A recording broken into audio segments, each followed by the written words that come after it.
Today, I'm gonna show you how to chop up samples in Logic Pro. All right, so the first thing we're gonna do is pull up Splice and search for a soul sample.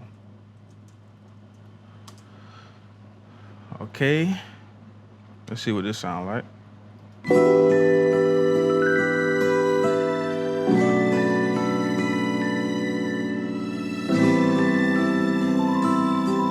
Yeah, it's okay.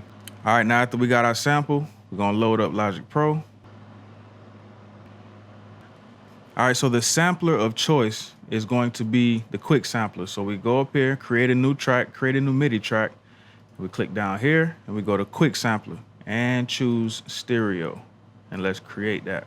Now what we're gonna do is bring in our sample from Splice. But before we put it in the quick sampler, we want to tell the program what the tempo is or let it find the tempo itself.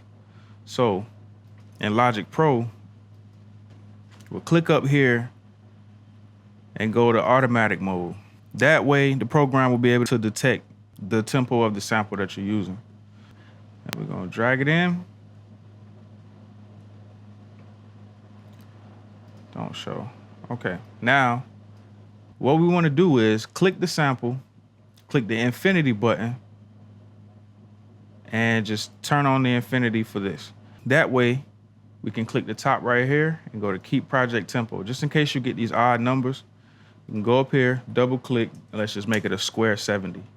All right, now, with all that done, we go to our instrument track, open up Quick Sampler, and then just drag this into Quick Sampler in original. Now we got our sample. And it starts out like this in classic mode, but what we want to do is start in slice mode. So just click back up here and go to slice mode.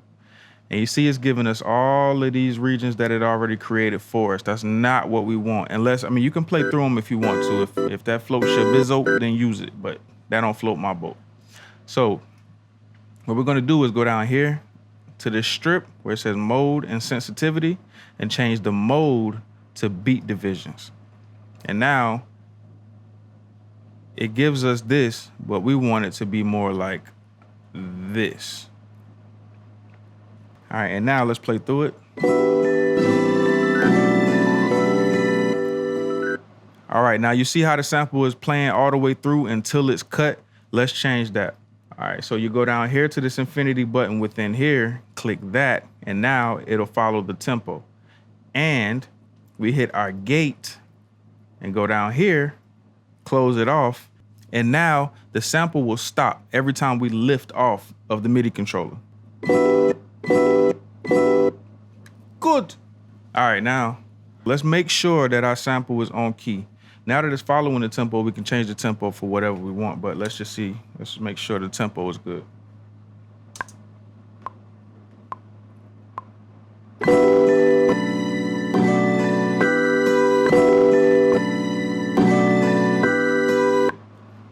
Got it. All right, now let's record.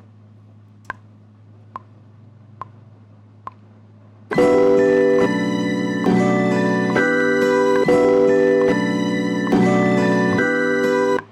think that's good. Now to quantize this, you just highlight the region that you want, go up to region, quantize, and we're gonna go 8th note.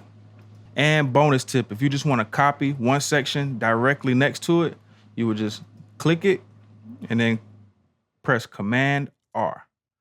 And that's gonna make a copy right beside it. So you don't have to copy, click, or option, hold, or do none of that. All right, so let's listen back.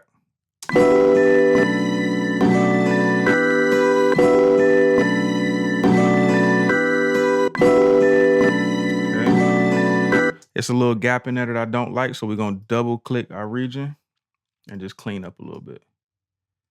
Make sure it stretches all the way. And then we can go back here, delete this. Or if you know you're gonna use that loop, what you can do is press L and turn on a loop. I have a hotkey set to cut right here. And now we just got a loop. So everything that you change in this first one right here will translate to all of the loops.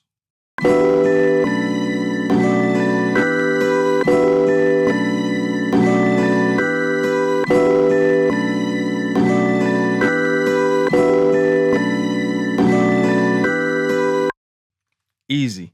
And from there, we just layer on any other sounds or percussion that we want.